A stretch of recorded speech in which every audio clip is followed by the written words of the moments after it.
sa pagpupulot ginagamit sa ating pagsamba. Salamat po sa mga tagapagpaawit at salamat po sa pangunang panalangin bago po tayo magsimula sa Bible study. Ako po ay masaya na makadalo po ulit nakasama nyo dahil ilang linggo rin po na hindi ko po kayo nakita. At maaaring ilan po sa atin, lalo na po yung ating mga kapatid na babae, ay pagod pa po o kuya sa biyahe, no? Pero I can see sa inyo pong mga mukha na kayo po ay masayang nagkikita-kita ulit. At ako po ay lubaring masaya na makita po yun. Ako po ngayon ay maglilingkod sa umagang ito ng pag-aaral sa Bible study at ito po ay pagpapatuloy po ng ginagawa kong pag-aaral sa New Testament books. At magandang bagay po na nandito po yung lalo na po yung mga kabataan dahil ito po ay continuation ng aking pong ginagawang pag-aaral.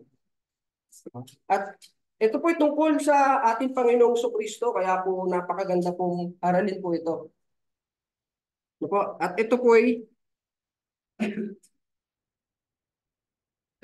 yung continuation of the survey of the New Testament na chronological study of life of Jesus Christ. Mahalaga po na ating pag-aralan at kilalanin ang ating Panginoong Kristo. Mamaya po ipapakita po natin kung bakit. Ito po yung ating mga natapos na lesson sa mga nagdaan po mga linggo. Yung ating lesson 1 na may pamagat na the Word became flesh and the genealogy of Jesus Christ. No, tapos na rin po natin yung lesson 2, the Annunciation of Birth of John the Baptist. Siya po yung propetang lumakad sa unahan ng Panginoon. At natapos na rin po natin yung lesson. Kaya po, just a quick recap. No? Mabilis lang po. Of why is it important to know what the New Testament is about? Bakit po ba natin ito tinatalakay ng sunod-sunod at pinag-aaralan? Ang una ko pong nilagay dyan, in the ancient times, no, noong unang panahon po, panahon pa ng mga propeta, nila Moises, ng Lumang Tipan, God spoke through prophets. But in the last days, He spoke to us through His Son Jesus. Yun po ang pinagkaiba. Mas dakila po ang ating tagapagsalita ngayon sa panahon natin. No? Kumpare po sa mga ginamit na mga propeta ng Panginoong Diyos nung panahon po ng Lumang Tipan.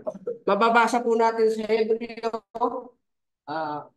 1 hanggang talata 1 hanggang 2. Ang Diyos ay nagsalita noong unang panahon sa ating mga magulang sa iba't ibang panahon at sa iba't ibang paraan sa pamamagitan ng mga propeta ay nagsalita sa atin sa mga huling araw na ito sa pamamagitan ng anak na siyang itinalaga na tagapagmana ng lahat ng mga bagay na sa pamamagitan naman niya ginawa ang sanlibutan. No? Mas maluwag, mas dakila po ang tagapamagitan natin sa Diyos. No?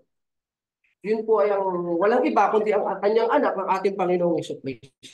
Okay. Pangalawa po, ito po ay better covenant. Kung maaalala niyo po, nagkaroon po tayo dito ng bukod na pag-aaral ng mga nakaraang linggo na tungkol po sa better covenant na ang Panginoong Jesus ang siyang tagapamagitan ng atin. Sa Hebreo 8, talatang 6, natapot ngayon kinamtan niya ang ministeryong lalong marangal. Palibhasa'y siya na may tagapamagitan sa isang tipang lalong magaling na iniligtas sa lalong mabubuting pangako. Ang pangatlo, dito po natin matututunan, malalaman na yung kaligtasan ay hindi lamang po sa mga Hudyo, na hindi nagtatangi ang Panginoong Diyos. That the gospel brings salvation not only to Jews but to everyone. Sa aklat po ng Roma 1 hanggang 16, talata 16, sapagkat hindi ko ikinahihiya ang ebanghelyo, sapagkat siyang kapangyarihan ng Diyos sa ikaliligtas ng bawat sumasampalataya, unay sa Hudyo at gayon din sa Grego o sa mga Hentil. Yan po ang magandang kalooban ng Panginoon Diyos para sa lahat. Ito po yung ating nakaraang lesson, the last lesson na bago po itong tatalakayin natin ngayon, yung Annunciation of Birth of Jesus Christ. Dapo? Kung susundan niyo po yung ginawa kong outline, ito po yung pagkakasunod-sunod ng mga nangyari. No? That the Virgin will give birth a son. No? Ang birhen ay manganganak ng isang lalaki. Ibinalita po sa kanila na mag-asawang si Jose at si Maria. At pangalawa, the response or reaction of Joseph and Mary. Ano ang naging tugon o reaction nila nung malaman nila itong balitang ito? And God made it clear to them, God made them understand. Nilinaw ng Diyos sa kanila upang kanilang maunawaan kung bakit ito nangyayari. At nangyari nga po ito dahil ito'y fulfillment o katuparan ng mga propesya o kasulatan. Yan po yung pagkakasunod-sunod. Ito po ang patunay. Sa Mateo 1:18, 1:18, ang pagkapanganak nga kay Jesucristo ay ganito. Nang si Maria na kanyang ina ay mag-aasawa kay Jose, bago sila magsama ay nasumpungang siya'y nagdadalang tao sa pamamagitan ng Espiritu Santo. Ganyan po inilahad ng author. Sa Lucas 1:31, at narito, maglilihi ka sa iyong tiyan at manganganak ka ng isang lalaki at tatawagin mo ang kanyang pangalang Jesus. Ganito po, ibinalita ng anghel ng Panginoon kay Maria, na kanyang ina, na siya'y maglilihi, no? Ng isang, at manganganak ng isang lalaki at papangalanan at tatawagin mo itong Jesus Anya. Ayan po yung pagkabalita. Ano naman ang naging tugon o reaksyon ni Maria at ni Jose? Mateo 1:19. At si Jose na kanyang asawa, palibhasa'y lalaking matuwid at ayaw na ihayag sa madla at kanyang kapurian, ay nagpasyang hiwalayan siya ng lihim. No? Sa pagkakaalam niyang ito ay resulta ng pagtaksil no, sa kanyang asawa, pinasyahan niyang hiwalayan ito ng lihim. Ano naman ang naging reaksyon ni Maria na kanyang ina? Sa Lucas 1:34, at sinabi ni Maria sa anghel, paano mangyayari ito? Sa ako'y hindi nakakakilala ng lalaki. Yun naman ang kanyang sagot. Paano mangyayari ito? Hindi pa naman ako nagkakaroon ng experience sa kahit kaninong lalaki, kahit nga sa kanyang mapapakasawang si Jose. No? Sila man ay betrothed or engaged, pero hindi pa sila nagsasama, hindi pa sila nagkakaroon ng intercourse. No? Kaya sabi niya, paano mangyayari ito sa akin? Sa ako hindi pa nakakakilala ng lalaki. Ayan po yung kanyang reaction o response. Kaya ito ay inilinaw sa kanila ng Panginoon. Sa Mateo 1:20-23, datapwat samantalang pinag-iisipan niya ito. Pinag-iisipan po ni Jose. Narito ang isang anghel ng Panginoon ay napakita sa kanya sa panaginip na nagsasabi, Jose, anak ni David, huwag kang mangamba sa pagtanggap kay Maria na iyong asawa, sapagkat ang kanyang dinadalang tao ay sa Espiritu Santo. At siya'y manganganak ng isang lalaki at ang pangalang itatawag mo sa kanya ay Jesus, sapagkat ililigtas niya ang kanyang bayan sa kanilang mga kasalanan. Kaya po, ang paliwanag ng anghel ng Panginoon kay Jose. At nangyari nga ang lahat ng ito upang maganap ang salita ng Panginoon sa pamamagitan ng propeta. Ito pala'y nasusulat o prophesize, no, na nagsasabi, narito, ang dalagay magdadalang tao at manganganak ng isang lalaki at ang pangalang itatawag nila sa kanya ay Emmanuel, na kung liliwanagin ay sumasa atin ng Diyos. No? Binigyan po natin niya ng pagtalakay yung pangalan ng Panginoong Jesus, Emmanuel, no? Sa ating past lessons. Sa Lucas 1:30, yan po yung huwag kang matakot, Maria. So dito naman sa pagkakataong ito ay kausap ng anghel ng Panginoon ay si Maria na kanyang ina. Sabi, sapagkat nakasumpong ka ng biyaya ng Diyos, at narito, maglilihi ka sa iyong tiyan at manganganak ka ng isang lalaki. At tatawagin mo ang kanyang pangalang Jesus. Siya ay magiging dakila at tatawagin anak ng kataas-taasan. At sa kanya ibibigay ng Panginoong Diyos ang luklupan ni David na kanyang ama. Yung palang ipapanganak mo, Maria, siya ay tatawagin anak ng kataas-taasan. Siya ang magiging tagapagmana ng luklupan ni David na hari. Kaya po, nung nakaraang mga lesson, pinag-aralan natin yung genealogy ng Panginoong Kristo dahil isa yan sa magiging quality o magpapakilala kung sino talaga ang Panginoong Kristo. Dahil siya ang magmamana ng luklukan ni David.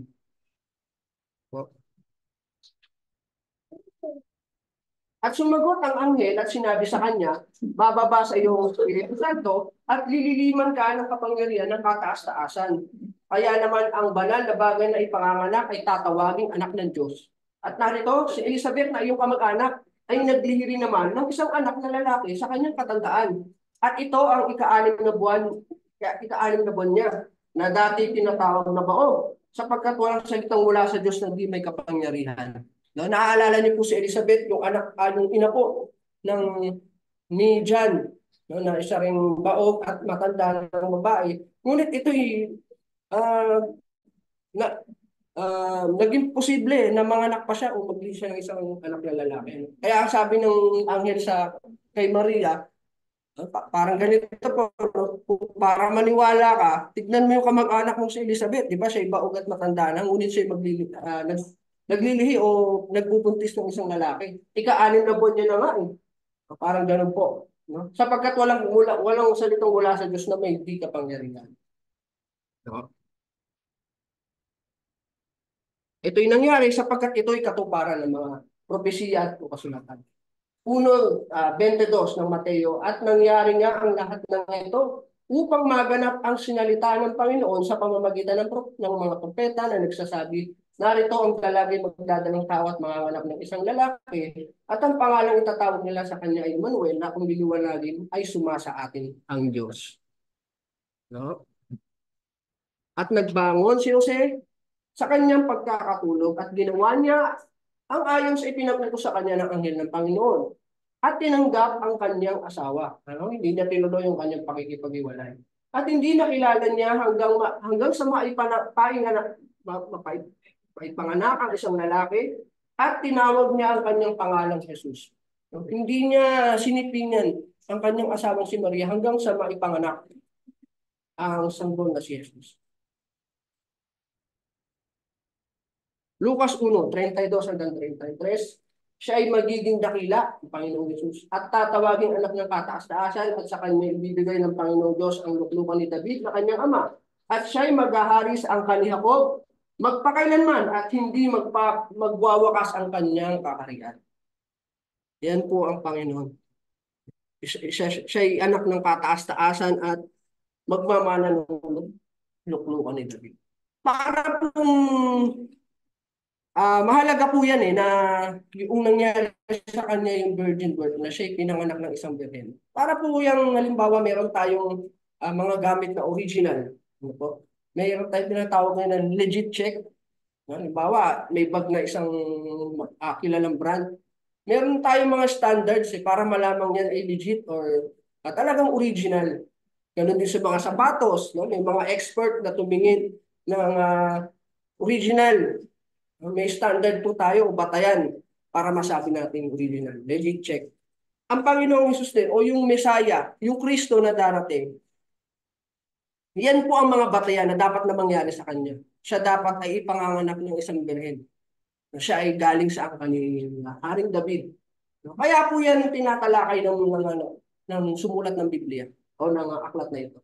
Dahil pinatutunayan nila na siya nga ang Kristo, ang anak ng kataas-taasan, at nagiging haring na walang katapusan. Po. Yan po ang legit check ng Panginoong Kristo. Ngayon po tayo po ay dadako na sa lesson 4 ng ating tinatalakay na the birth of Jesus Christ. Napapanahon din po ito dahil bare months na. No? Na nakasanayan na po natin na tuwing bare months, binibilang na po yung mga kaarawan bago yung sumapit ang December 25 na sinasabi nila na araw ng kapanganakan ng Panginoong Kristo. Sapagkat ito yung mahabang talakayin, kung loloobin po ng Diyos, sa muli kong pagtayo, ipagpapatuloy ko po ang pag-aaral na ito. So, sa pagsisimula po ng paksang ito, basahin po natin ang nasa Lucas 2:1-5. Ganito po ang kasaysayan na nangyari sa kapanganakan ng Panginoong Kristo. Nangyari nga ng mga araw na yaon na lumabas ang isang utos mula kay Augusto Cesar na magpatala ang buong sanlibutan. Ito ang unang talaang mamamayan na ginawa ng si Quirinio ay gobernador sa Syria at nagsisiparoon ang lahat upang sila'y magpatala, bawat isa sa kanyang sariling bayan. At si Jose naman ay umahon mula sa Galilea, mula sa bayan ng Nazaret, hanggang sa Judea, sa bayan ni David, na kung tawagin Bethlehem, sapagkat siya ay sa angkan at sa lahi ni David, upang patala siya pati ni Maria, na mag-aasawa sa kanya, na kasalukuyang kagampan. No? Sa termino natin kabuanan. No? Yan po ang nangyari. No? Isa pong utos ang ibinaba galing kay Augusto Cesar. Kung mapapansin niyo po, nasa Israel no, ang pangyayari. Ngunit ang utos ay nanggagaling sa Imperyo Romano. Sapagkat sa panahon niyan, sila ay nasasakop ng Imperyong Roma. At ang kasalukuyang emperador ng mga panahon yon ay si Augusto Cesar. At nagbabasa ng isang utos na magpatala ang bawat bansa na kanilang nasasakop ng Imperyong Roma na magpatala. Kaya ang ginawa ng mga tao, umuwi sa kanilang mga bayan. So, ayan po, ina-announce po yung utos ng hari o ng emperador na magpatala. Siyempre, kung ang pangyayari pong census o pagbibilang ng populasyon, ang yung pangongolekta nila ng buwis sa mga tao. No? So napakasaklap po ng sitwasyon nila ng panahon na yan. Sapagkat nagbabayad sila ng buwis doon sa bansa o imperyong nakakasakop sa kanila. Yan po ang isang purpose ng pagpapatala o census na gustong mangyari ni Augusto Cesar. Kung titingnan po natin yung teritoryong nasakop ng bansang Roma ng panahon na yan, under Augustus, yung mga faded pink po, yan po yung tinatawag na diyan po ay yung Roman Republic. And then yung mga violet color naman po, yan yung mga na-acquired na territory ni Augusto Cesar. Makikita niyo po, kasama ang Jerusalem, yung Syria, na kanilang hinahawakang mga lugar o bansa na nasasakupan ni Augusto Cesar. So, ayan po yung kanilang napakalakas pong bansa ng panahon nila. Kaya po sa kanila nang gagaling yung utos na gusto nilang mangyari sa isang bayan. So, ito naman po yung mapa ng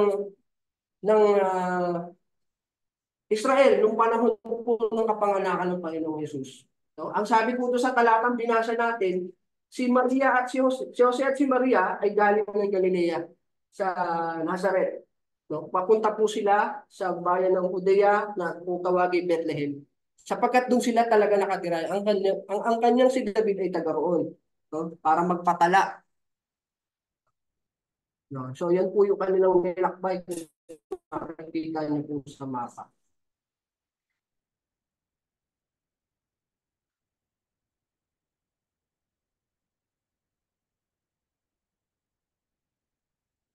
At sumunod na nangyari, habang sila po ay naglalakbay, papunta nga po ng Judea o Bethlehem, ganito po ang nangyari sa talata sa 1-8. At nangyari, samantalang sila'y nangaroroon at naganap na ang kaarawang dapat siyang manganak. At kanyang ipinanganak ang pangalan niyang anak na lalaki, at ito'y ibinalot niya ng mga lampin at inihiga sa isang pasabsaban, sapagkat wala nang lugar para sa kanila sa tuluyan. At may mga pastor ng tupa sa lupain niyaon na nangasa parang na pinagpupuyatan sa gabi ang kanilang pawan. No, habang papunta po sila, naganap yung kanyang kapanganakan. Dahil nag-uuwian nga po yung mga tao sa kanilang mga bayan, walang lugar na matutuluyan para sa kanila. Kaya po, ginamit nila yung isang tinatawag na pasabsaban, yung naka-highlight po, pamaya papaliwanag natin. At doon niya, pinili munang ipanganak yung kanyang dinadala na sanggol. No? Ano po ba yung pasabsaban o manger? So, hindi po natin matukoy kung ano yung eksaktong itsura ng pasabsabang sinasabi. Pero may ilang mga tao na ang pagkaunawa sa pasabsaban, no, ay yung makikita natin sa picture. Kung saan kumakain yung mga hayop. Kaya nga po, pasabsaban, kanilang mga bibig, yung mga hayop na pinapakain. no? Kaya po, yung pag-iintindi ko ng iba, ayan, pwede pong kahoy o gawa sa bato. No? Kaya po ang pag-unawa ng mga iba, diyan inilagay ang Panginoon, ang sanggol na si Jesus. Pero the word manger is not only denotes a mere manger. Hindi lamang ito tumutukoy doon sa isang lagayan ng pagkain ng hayop, kundi but also denotes to a stall or a crib. Hindi lamang po tumutukoy sa isang uh, yung bagay na kung saan kumakain yung mga hayop. Kundi ito ay tumutukoy din sa isang kwadra o kulungan ng mga hayop. Papatunayan ko po sa inyo kung ano po ito. Basahin po natin yung nasa Aklat ng Lucas 13 hanggang 15, talata 15. Datapwat, sinagot siya ng Panginoon at sinabi, kayong mga mapapagpapaw, hindi baga kinakalagan ng bawat isa sa asno sa sabsaban at ito'y inilalabas upang painumin? So, ang ginamit po ng author yung salitang sabsaban bilang doon nakakulong yung mga inyong mga alagang baka o asno at ito inilalabas mo upang painumin. So, sa English po, ito po ang mababasa natin. The Lord then answered him and said, thou hypocrite, doth not each one of you on the Sabbath use his ox or his ass from the stall, yung mismong kwadra, and led him away to watering. So yung word na pasabsaban o sabsaban ay hindi lamang tumutukoy dun sa manger itself, na kainan ng mga hayop, kundi dun mismo sa kwadra o kulungan na kanilang pinaglalagyan. No? Parehas yung Greek word ang ginamit dyan, na yung transliteration niya po ay patne, kung po-pronounce po natin. Yun po ang ginamit na word ng author. Ang tawag po sa ganon na figure of speech, mga kapatid, ay tinatawag na metonymy. Ang ibig sabihin po noon, a figure of speech in which a person, place, or thing is referred to by something closely associated with it. Yan po yung ginamit na figure of speech dyan. Na sa atin din minsan nagagamit din po natin yan ng hindi natin namamalayan. Ito po yung example para mas madali ko pong maipaliwanag. Example number 1, sabi ko dyan, the pen is mightier than the sword. So hindi po literal yung kanyang ibig sabihin. Ano? Ibig sabihin niya that yung communication is represented or associated with pen. And the violence is associated with sword. So, para bang sinasabi niya na mas mabuting daanin mo sa diplomasya. No? The pen is mightier than the sword. Example 2 naman, sabi po diyan, he knows the street. Pero hindi po literal na sinasabi ng street, kundi yung the practicalities of real life associated with the word street. No? Kaya nga po yung mga magulang natin no, sinasabi, papunta ka pa lang, balik na ako. Ibig sabihin, yung landas, yung practicalities of real life, associated dun sa ginagamit ng word na landas o daan. Napagdaanan ko na yan. So alam ko na, I know the street, I know the way or yung landas, I know the practicalities of real life. No? At meron pa ako isa pang mas madaling example. Meron, halimbawa, yayayain po kayong magsumamba o magsimba, no? Sabihin sa inyo na, tara mag-church tayo sa Sunday. Diba po? Yung word na church, o yung, ang ibig kong sabihin tara magsimba tayo sa Sunday, ay associated sa word na church, kung saan, kung titignan natin yung definition ng church, ito yung iglesia o palipunan ng mga tao. Pero ito yung ginamit para sabihin kung, para i-represent yung salitang sumamba, no? Na ang church naman ay bahagi ng pagsamba, no? Hanap po na papaliwanag ko ng maayos na mag-church tayo, o ang ibig ko sabihin ay sumamba tayo. Ganun din po yung ginamit na word ng author ng Luke na sa kasapsapan, no, na kung saan doon nangyari yung panganganak ni Maria. So, ginamit niya yung word na manger o yung pasabsaban para sabihin na doon sila tumuloy sa kwadra ng mga hayop. Doon nangyari yung kanyang panganganak. Sana po na ipaliwanag ko ng maayos. At isa pa pong napansin ko sa talatang ating binasa, I also noticed something unusual event. No? Napansin niyo rin po ba sa Luke chapter 2 verse 8? Nabasa po natin, at may mga pastor ng tupa sa lupain din yaon na nangasaparang na pinagpupuyatan sa gabi ang kanilang kawan. No? Isa pong hindi karaniwang pangyayari namin. Sa oras ng gabi, bakit bakit mas binibigyan nila ng atensyon o pinagpupuyatan nila o binabantayan nila yung kanilang mga kawan sa oras ng gabi, no? Bakit sila nagbibigay ng extra effort, extra atensyon para bantayan yung kanilang inaalagaang kawan? So, yun po yung nasabi niya na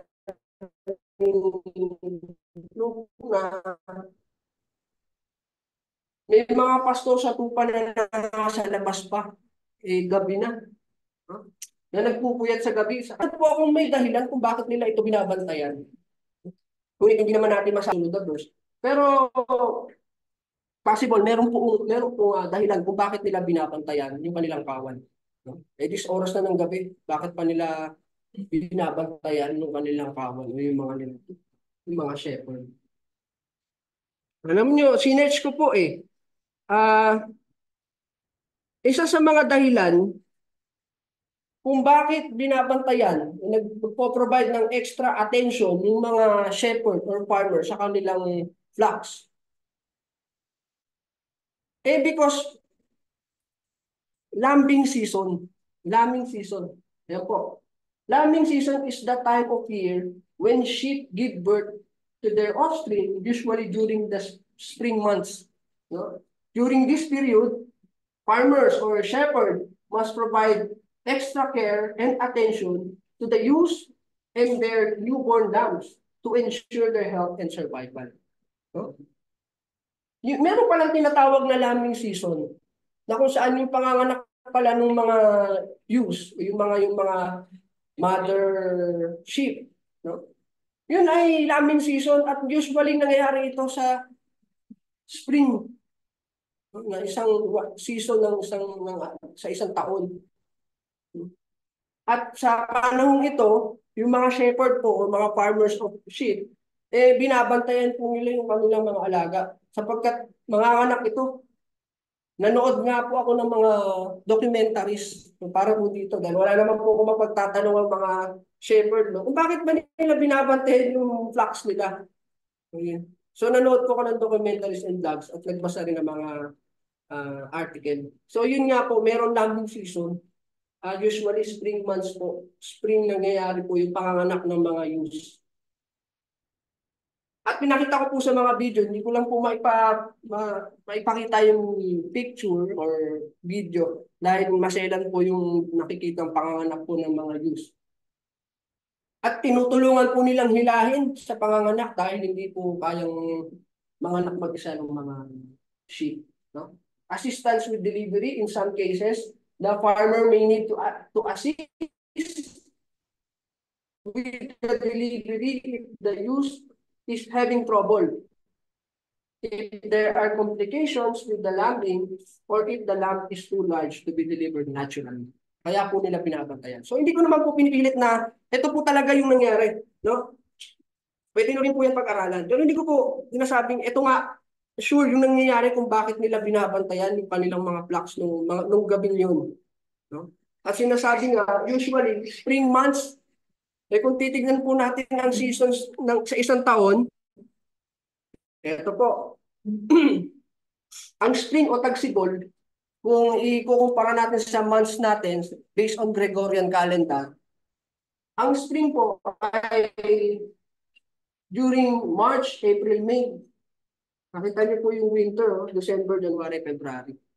No? Pinaniniwala ang December nga ang kapanganakan ng Panginoon. Winter. No? Kung, ayun, pero hindi ko naman po ito pinipilit or sinasabing tiyak. Ngunit, ito po ay ating pinag-aaral. Kaya po natin pinag-aaral. Kaya po, having said that, yung natalakay ko po yung tungkol sa season. Sa muli ko pong pagtayo, pagpapatuloy po natin yan, aalamin natin kung kaya pa ba natin ma-compute yung eksaktong date of birth ng ating Panginoon Kristo o hindi na. Tatalakayin natin yan, yung mga seasons, yung calendars, yung mga panahon na yan. Pwede po natin yan talakayin. So, ayan po. At dahil nanturon nga po yung mga pastor ng tupa, ganito po yung sumunod na nangyari. Sa verse 9 to 11, at tumayo sa tabi nila ang isang anghel ng Panginoon, at ang kaliwalhatian ng Panginoon ay nagliwanag sa paligid nila, at sila'y totoong nangatakot. Dito binalita ng Panginoon, anghel ng Panginoon. At sinabi sa kanila ng anghel, huwag kayong mangatakot, sapagkat narito, dinadalhan ko kayo ng mabubuting balita ng malaking kagalakan na siyang sasabong bayan. Sapagkat ipinanganak sa inyo ngayon sa bayan ni David ang isang tagapagligtas na siya ang Kristo, ang Panginoon. Ito yung balita. Ito yung sinabi ng anghel sa mga pastor ng lupa. Na ipinanganak sa inyo ngayon ang Kristo at ang Panginoon na siyang tagapagligtas. Ano pa po yung sumunod na nangyari? At ito nga, ang sa inyo'y magiging pinakatanda. Masusumpungan ninyo ang isang sanggol na nababalot ng lambing at nakahiga sa isang pasabsaban. At biglang nakisama sa anghel ang isang karamihang hukbo ng langit na nangagpupuri sa Diyos at nagsasabi, luwalhati sa Diyos sa kataas-taasan at sa lupa'y kapayapaan ang mga taong pinalulugdan niya. No? Binigyan sila ng tanda para matuntun nyo, yan nga, yung sinasabi na pinanganak sa inyo. Ang tagapagligtas, ang Panginoon, ang Kristo, ang palampid na nakahiga sa isang pasabsaban. Kasi hindi po yan normal na, o hindi po yan usual na mangyayari na may nanganganak sa loob ng kwadra ng, ng mga hayop. Kaya yan ang pinakatanda. Siguradong yan lang ang pangyayaring naganap ng panahon na yun, na mayroong nakahiga sa isang pasabsaban.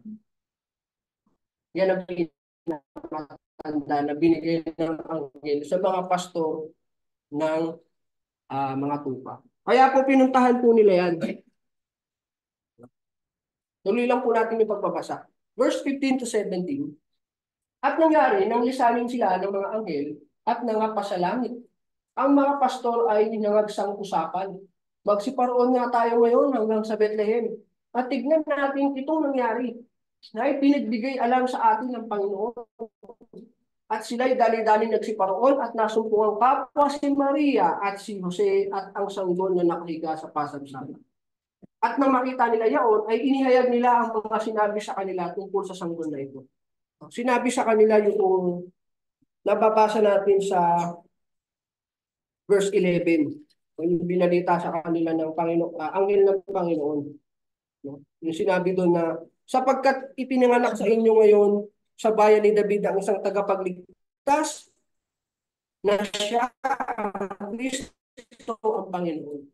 Ito yung sinabi ng mga pastor sa mag-asawang si Jose at si Maria. Na yung sanggol na yan, siya po ang tagapagligtas, ang Kristo ang Panginoon. Yan. At lahat ng nakakarinig nito ay nangagtaka sa mga bagay na sinabi sa kanila ng mga pastor. Datapwat iningatan ni Maria ang lahat ng mga pananalitang ito na pinagbulay-bulayan sa kanyang puso. At nangagbalik ang mga pastor na niluluwalhati at pinupuri ang Diyos dahil sa lahat ng mga bagay na kanilang nangarinig at nangakita ayon sa sinabi sa kanila. So mayroon din mga ibang tao na nakarinig ng balita nadala ng mga pastor ng tupa na tungkol sa tagapagligtas sa Kristo.